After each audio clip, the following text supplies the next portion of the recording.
말씀은 야고보서 3장 13절에서 18절 말씀입니다. 너희 중에 지혜와 총명이 있는 자가 누구냐? 그는 선행으로 말미암아 지혜의 온유함으로 그 행함을 보일지니라. 그러나 너희 마음속에 독한 시기와 다툼이 있으면 자랑하지 말라. 진리를 거슬러 거짓말하지 말라. 이러한 지혜는 위로부터 내려온 것이 아니요 땅 위의 것이요 정욕의 것이요 귀신의 것이니 시기와 다툼이 있는 곳에는 혼란과 모든 악한 일이 있음이라.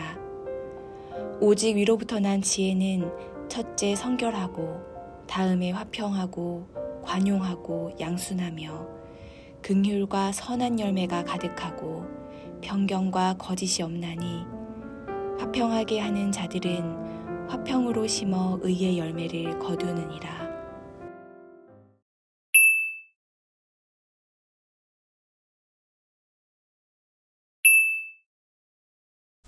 네, 여러분, 오늘 본문은 야고보서 3장 13절부터 18절까지 말씀입니다. 네, 오늘은 짧아서 문단을 안 나눠도 될 것 같아요. 그래서 본문에 대해서 먼저 좀 우리 함께 묵상해 보면, 오늘 질문으로 시작하죠. 누가 지혜 있는 자인가? 이 말로 시작합니다. 우리가 어제 읽었던 본문을 살펴보면 야고보는 말에 대해서 이야기했잖아요. 지혜 있는 말로 사람들의 선생이 되려고 했던 사람들에 대해서 경고했습니다. 그러면 야고보가 말하는 지혜 있는 사람은 어떤 사람인가? 그 사람은 말뿐인 사람이 아니라 지혜가 그 말이 삶으로 증명되는 사람입니다. 그러면 그 삶은 어떠해야 되는가? 그 삶은 온유함으로 나타나는 삶이어야 합니다. 그러니까 삶이 없는 지혜는 사실 가짜라고 볼 수 있는 것이죠. 오늘 본문을 살펴보면 야고보는 지혜를 둘로 나눠요. 하나는 정욕에서, 땅에서 나오는 지혜, 귀신으로부터 나오는 지혜, 그리고 또 하나는 하늘로부터 오는 지혜입니다. 그 정욕으로부터 오는 지혜는 아무리 뛰어난 지식과 유창한 말이 있더라도, 그리고 성경에 대해서 아무리 많이 알고 있더라도, 또 아무리 많은 은사가 나타난다 할지라도 현상 가운데, 그 열매 가운데 시기와 다툼, 혼란이 일어난다면 그것은 위로부터, 하나님으로부터 오는 지혜가 아니고 정욕으로부터 오는 지혜라고 말합니다. 그러니까 결국 열매로 알 수 있는 것이죠. 어떤 열매들이 나타나는가를 보면.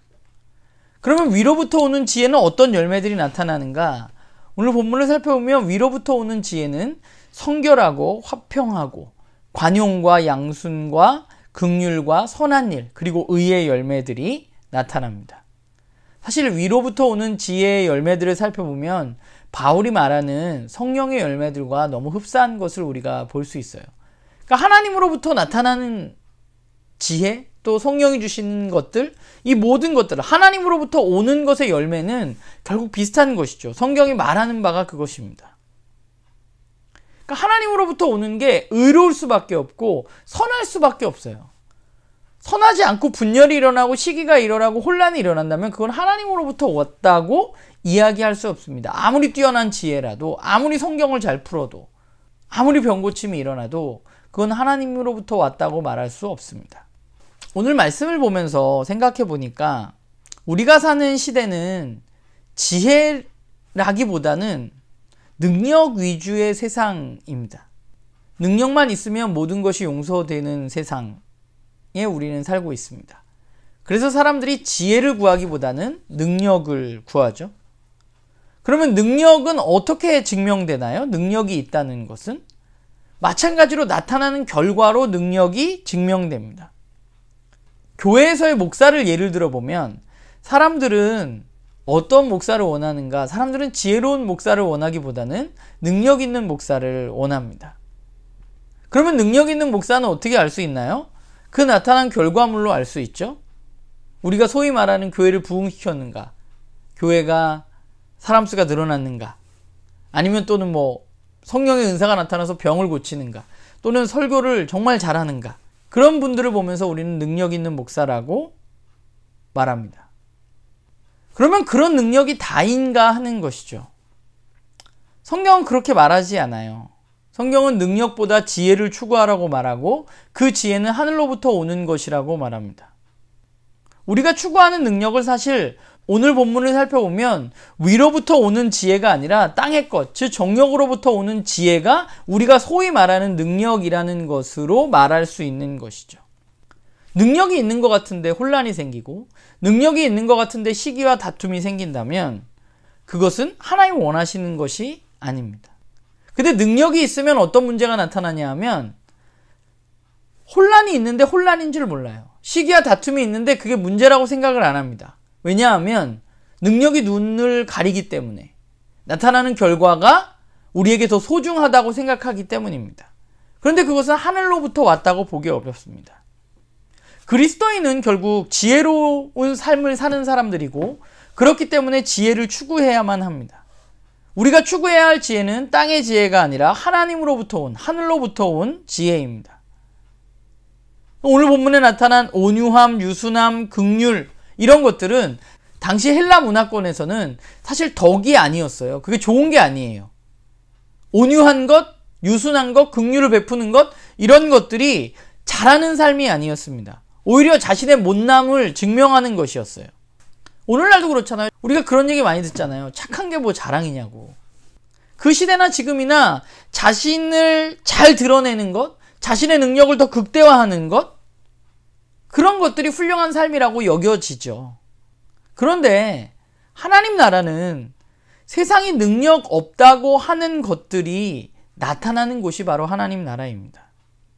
왜냐하면 그것이 하나님의 통치 원리이기 때문에 그래요. 하나님이 다스리실 때 하나님의 통치, 하나님의 다스림의 원리가 드러나는 것이죠.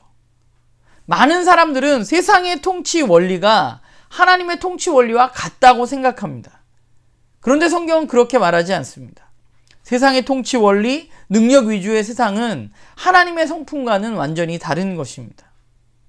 하나님은 거룩하시고 의로우신 분이십니다. 그리고 의의 열매를 나타내시는 분이십니다. 야고보서를 보면 돈으로 사람을 평가하는 문제가 있었다는 것을 우리는 알 수 있고 또 말로 사람들에게 인정받으려고 하는 사람들, 내가 뭘 좀 안다고 자랑하는 사람들이 있었음을 알게 됩니다. 오늘도 마찬가지인 것 같아요. 교회도 여전히 돈과 사회적 지위로 사람을 차별하기도 하고 말을 잘하고 능력 있어 보이는 이들이, 일 잘하는 사람이 승승장구하는 곳이 교회입니다. 그런데 안타깝게 그것은 하나님이 다스리는 곳이 아닙니다.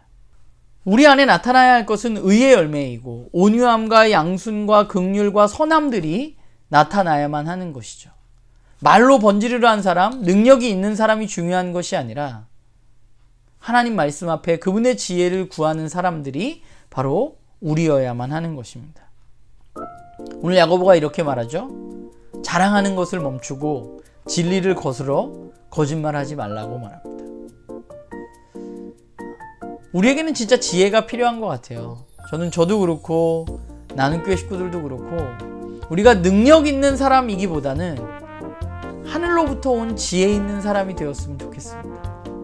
그래서 우리의 삶을 통해서 또 우리 공동체를 통해서 아름다운 의의 열매가 드러나는 그런 저와 여러분, 그런 공동체가 되기를 간절히 소망해 봅니다.